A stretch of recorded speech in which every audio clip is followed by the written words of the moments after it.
went on and drilled the hole, and I've got the hole going all the way through, right here. Okay. Now, this hole is actually smaller than what the shell is. And I drilled from here to about right in here, with a little bit larger bit that would accept the load. Okay. There's not going to be a projectile going through there, so I really don't need to, you know, ream this hole all the way through the full diameter of the 22 caliber, because I'm not going to be shooting a slug through there. It's basically just going to be a propellant that's going to go through, and that's going to launch out the other end and hopefully shoot this thing on up into a tree where I can get my rope up there and get this tree down. That's where I've got to right now, and probably the next step is going to be to pull this thing out of here and go ahead and put it between centers so that I can turn it down between centers and get my diameter. The diameter that I'm going to be shooting for is going to be a sliding fit to fit into this this housing right here. Okay, and that's basically what's going to happen. It's going to slide up in there. So if we come on over here and measure this, I was about to say that, but not only that, we're comparing network. yeah, we're about 111, 1 inch 111, and I'll probably put the gauge on and put this gauge on there and try it, just to kind of double check.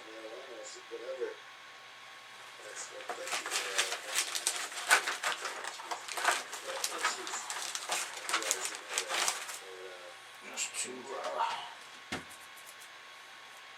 no shit. just to kind of double check it. Thank you for the update.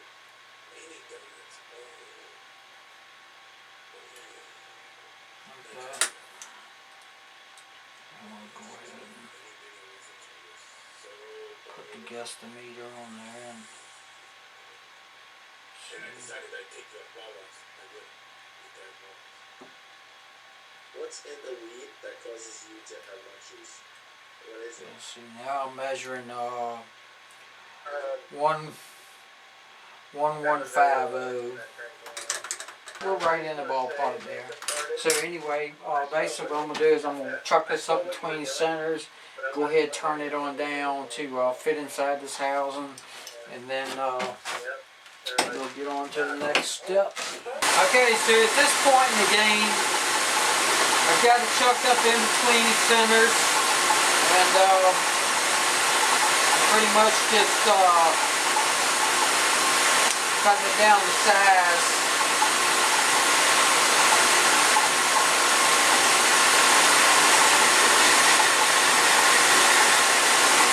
To fit inside the housing over there.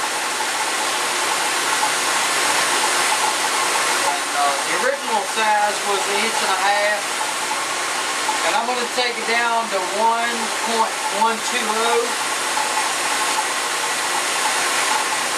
And then I'll take about a 5,000 cut and it should fit.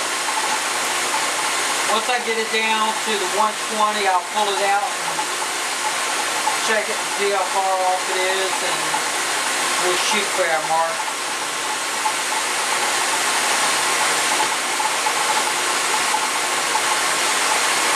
That's a nice thing about turning between centers. You can take it out, test fit it, and if it's not right, you can stick it right back in there, and you'll be right back in line.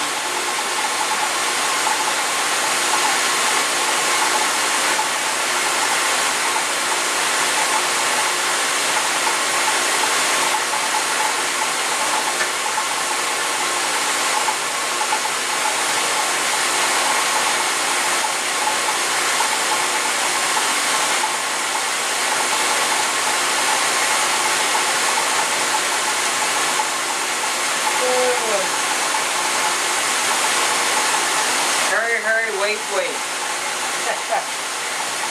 Anyhow, I don't want to bore you. Okay, so basically, what we've got now, we've got our whole board in here, and we got our whole board in here. Goes all the way through, and it is relatively straight. And I checked it out pretty good, and it accepts the charge in the end here. Okay, you see the charge is going in there just fine. I'm going back out. Now this is the original part that was in there, okay, and there's a little indention right here. I'm not sure if you can see. Let me cut a little bit more light on, maybe this will help a little bit. But basically what we got here is we got this little cutaway right here in the end of the part that originally came in there, and that's for the shell extractor. Basically what it does is a little piece of metal that goes down in there. After you fire the shell and you bring this back out, it pops the shell casing back out. So that piece of metal that goes up in there, it has to go up in there. So I need to cut this same thing into this piece. So that's basically where we're at now, is we're going to set the machine up so that we can cut this slit over here. And so anyway, I'm going to get on to that, and hopefully that will go smooth. Like the rest of it's gone pretty smooth.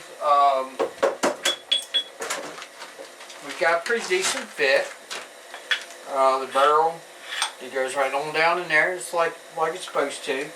And you push on it, and it does cock it back like it's supposed to. Okay.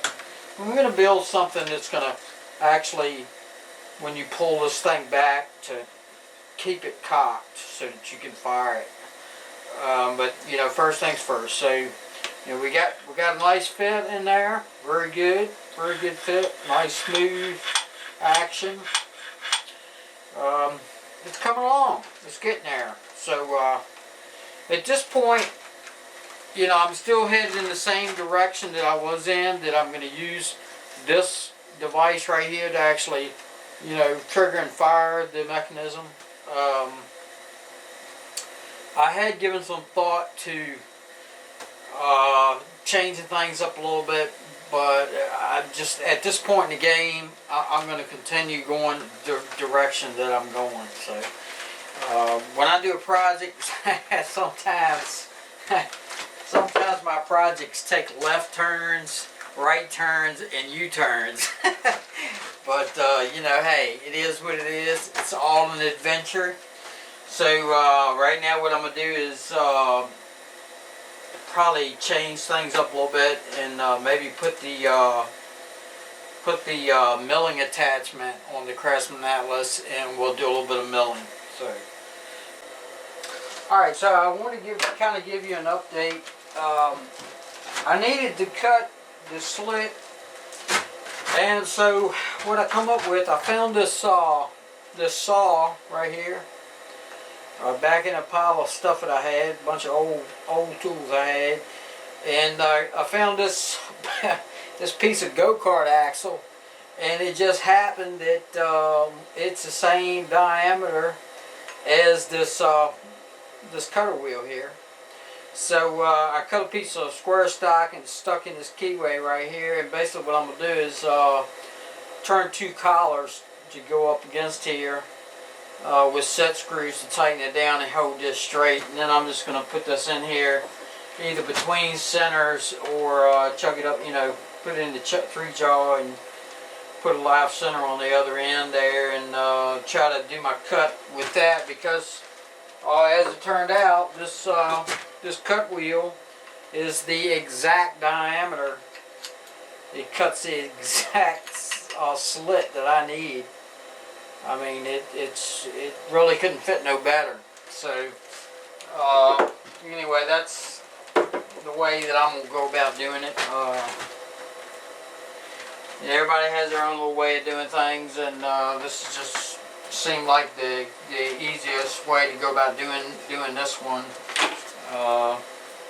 Anyway, and you give me something else to add to the project, making the collars. Anyhow, right now what I'm doing is just going to go ahead and bore a hole through this piece of stock here. This is what I'm going to actually make the collar out of. And I'm just going to go ahead and there's a hole through there.